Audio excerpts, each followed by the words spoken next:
بسم اللہ الرحمن الرحیم۔ سورہ رحمان میں 4 عجیب حقائق جو آپ نے کبھی نہیں سنے ہوں گے۔ مکمل تفصیلات جاننے کے لیے ویڈیو کو آخر تک دیکھیے۔ ناظرین، آپ نے سنا ہوگا کہ آپ صلی اللہ علیہ وآلہ وسلم نے سورۃ الرحمان کے بارے میں فرمایا ہے کہ سورہ رحمان عروس القرآن، یعنی سورۃ رحمان قرآن کی دلہن ہے۔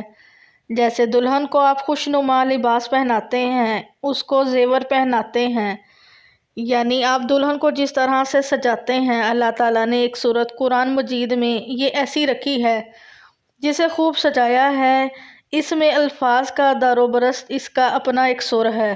یہ اللہ تعالیٰ کے قرآ ہیں، انتہائی خوبصورت، اور مصر کے قرآ انتہائی دل پسند ہیں۔ جس طرح قرآن کے قرآ کو انہوں نے واضح کیا ہے۔ واقعہ یہ ہے کہ اگر یہ لوگ نہ ہوتے، شیخ عبدالباسط، شیخ محمد عبدالصمد، شیخ محمود خلیل القصری، یہ لوگ کہ جنہوں نے قرآن کے اس غنا یعنی میوزک، اس لفظ کو آپ صلی اللہ علیہ وسلم نے استعمال کیا ہے، یعنی قرآن پاک کو اچھی سے اچھی سر کے ساتھ پڑھو۔ جو قرآن کو بہتر سے بہتر انداز میں، اچھی سے اچھی آواز میں، خوش الحانی کے ساتھ پڑھنے کی کوشش نہیں کرتا، وہ ہم میں سے نہیں ہے۔ بلکہ ایک مرتبہ آپ صلی اللہ علیہ وسلم رات کے وقت اپنے ساتھیوں کے حالات معلوم کرنے کے لیے گشت کر رہے تھے۔ حضرت ابو موسیٰ اشعری رضی اللہ تعالیٰ عنہ کے گھر کے پاس سے گزر ہوا۔ وہ رات کو تہجد پڑھ رہے تھے، کھڑے ہوئے کیف کے عالم میں قرآن پاک کی تلاوت کر رہے ہیں۔ آپ صلی اللہ علیہ وسلم کو ان کی قرات بہت پسند آئی، کافی دیر تک وہاں کھڑے سنتے رہے۔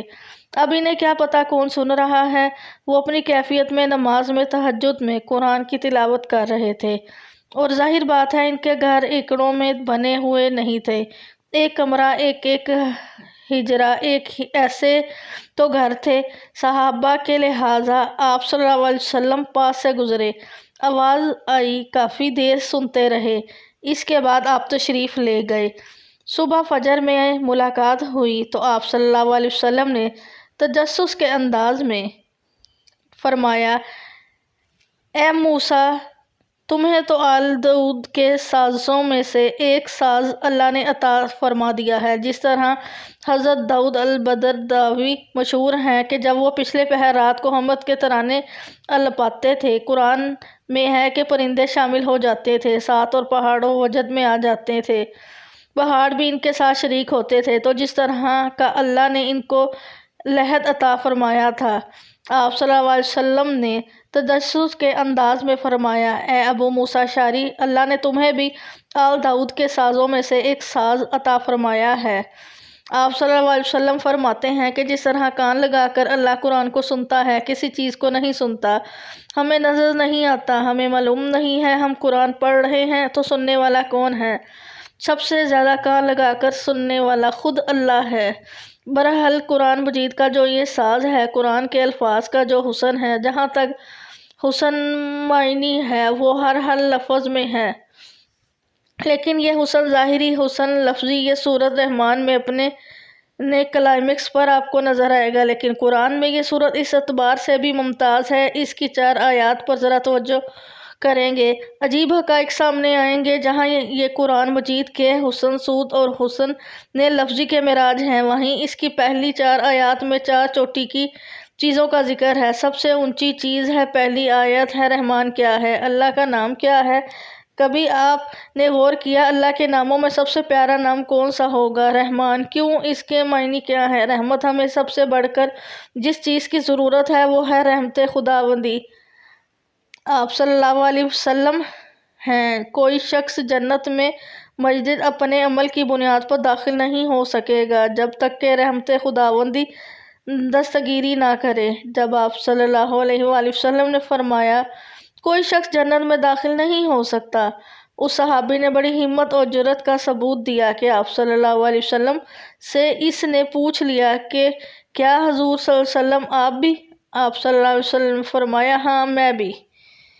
آپ اندازہ کیجئے گا کہ اگر محمد صلی اللہ علیہ وآلہ وسلم بھی رحمت خداوندی کی ضرورت مند ہوں تو ہماری تو سب سے بڑی ضرورت ہی رحمت خداوندی ہے۔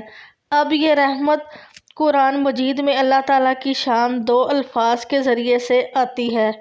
رحیم اور رحمان، اور کوئی متی نہیں ہے جس سے اللہ کے دو نام بنتے ہوں، لیکن یہ متی ہے واحد رحمت کا کہ جس سے رحمان بھی ہے رحیم بھی ہے۔ رحیم صفت مشی ہے، رحمت دائمی ہو جائے گی، مستقل ہوگی تو رحیم کہیں گے، اور رحمان میں وہ شان ہے جیسے ٹھاٹھے مارتا ہوا سمندر ہو، ہیجان کی کیفیت، طوفانی کیفیت، رحمت خداوندی کا طوفانی جوش، وہ ہے رحمان۔ تو یہ ہے اللہ تعالیٰ کے ناموں میں سے سب سے پیارا نام۔ اب آگے چلیے اگلی آیات پر۔